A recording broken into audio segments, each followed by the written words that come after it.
NEET मामले में NTA की सफाई के बाद भी कांग्रेस कर रही है आंदोलन की तैयारी। नमस्कार, मैं दिव्या, स्वागत है आपका आज का इस वीडियो में। मेडिकल कॉलेज में एडमिशन के लिए नीट की परीक्षा देना जरूरी है। नीट देश की सबसे बड़ी परीक्षाओं में से एक है। अभी हाल में ही नीट पेपर लीक की खबर सामने आई थी, लेकिन अब परीक्षा का रिजल्ट भी सामने आ चुका है।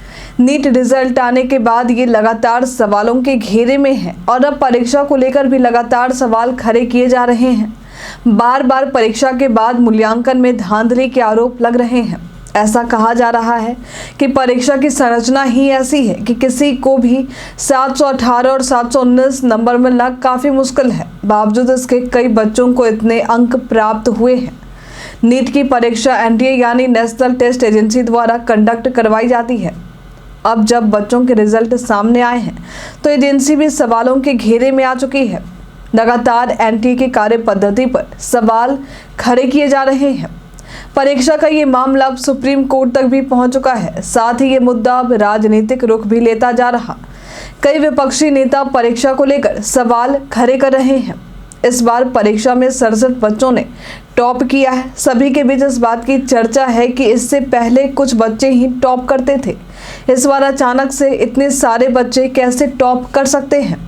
हिंदुस्तान के मुताबिक पूर्णिया जिले के प्रतिष्ठित कोचिंग सेंटर के संस्थापक आदित्य केजरीवाल ने कहा, 67 बच्चों ने नीट परीक्षा 2024 में टॉप किया है। पिछले कुछ सालों में 720 में 720 अंक लाने वाले में कुछ ही छात्र रहे हैं, लेकिन इस बार 67 छात्र कैसे टॉप आए? आगे उन्होंने कहा कि 67 में से 44 ऐसे छात्र हैं जो ग्रेस मार्क्स के आधार पर हैं। तो क्या ग्रेस मार्क्स के आधार पर भी नीट के टॉपर्स का चयन होगा? इसके अलावा 67 बच्चों ने 720 में से 720 अंक लाए हैं।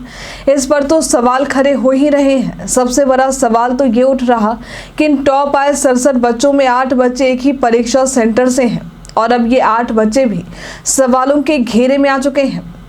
आपको बता दें कि इससे पहले 2023 की परीक्षा के दौरान केवल 2 बच्चे ही ऐसे थे जिन्होंने 720 अंक प्राप्त किए थे, जिस वजह से अचानक 67 बच्चों द्वारा 720 अंक प्राप्त किया जाना सवालों के घेरे में आ रहा है।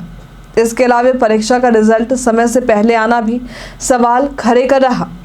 दरअसल परीक्षा 5 मई को हुई थी, रिजल्ट 14 जून को आना था। लोगों का कहना है कि नीट की परीक्षा में लाखों बच्चे शामिल होते हैं। ऐसे में जब परीक्षा सवालों के घेरे में आ रही है तो इस पर निष्पक्ष जांच होनी चाहिए। बिहार प्रदेश युवा कांग्रेस के प्रदेश प्रवक्ता जयवर्धन सिंह ने सवाल खड़े किए हैं। उन्होंने कहा है कि परीक्षा के ठीक 24 दिन पहले 9 और 10 अप्रैल को एप्लीकेशन विंडो खोला गया। ऐसा क्यों किया गया? इस 24 दिन में कितने ही बच्चों ने फॉर्म भरा होगा? उनमें से कितने के सेंटर के थे और कितने बच्चों का सिलेक्शन हुआ? उनके रोल नंबर को सार्वजनिक किया जाए। जयवर्धन ने सरकार से भी इसका जवाब मांगा है। उन्होंने कहा है कि सरकार इसकी जांच करवाए, वरना हम सभी आंदोलन के लिए बाध्य होंगे।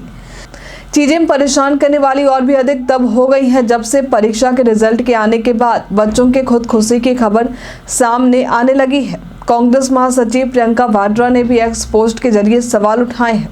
वहीं एनटीए ने इन सभी आरोपों का खंडन किया है। योग्य उम्मीदवारों के लिए कट ऑफ और औसत नंबर हर साल अलग अलग होते हैं। एनटीए के मुताबिक 2020 में जनरल कैटेगरी के लिए 147 कट ऑफ आए थे, 2021 में 138, 2022 में 117, 2023 में 137 और 2024 में ये कट ऑफ 164 गया है। सभी परीक्षा सेंटर पर सीसीटीवी कैमरे लगाए गए थे। वहीं इस बार बच्चों को ज्यादा नंबर मिलने की भी एनटीए ने कई वजहें बताई। एनटीए द्वारा कहा गया है कि एनसीईआरटी की किताबों में किए गए बदलाव और कुछ परीक्षा केंद्रों पर खोए हुए समय की भरपाई के लिए ग्रेस मार्क्स देने के कारण नंबर ज्यादा आए हैं। साथ ही एनटीए ने ये भी बताया है कि साल 2023 में उम्मीदवारों की संख्या 20,38,596 थी। इस बार साल 2024 में उम्मीदवारों की संख्या बढ़कर 23,33,297 हो चुकी है, जिस वजह से कट ऑफ इतना ऊपर गया है। आज के लिए फिलहाल इतना ही। इस मामले में आप क्या कहना चाहेंगे, हमें कमेंट में लिखकर जरूर बताएं। हमारे साथ बने रहने के लिए आपका धन्यवाद।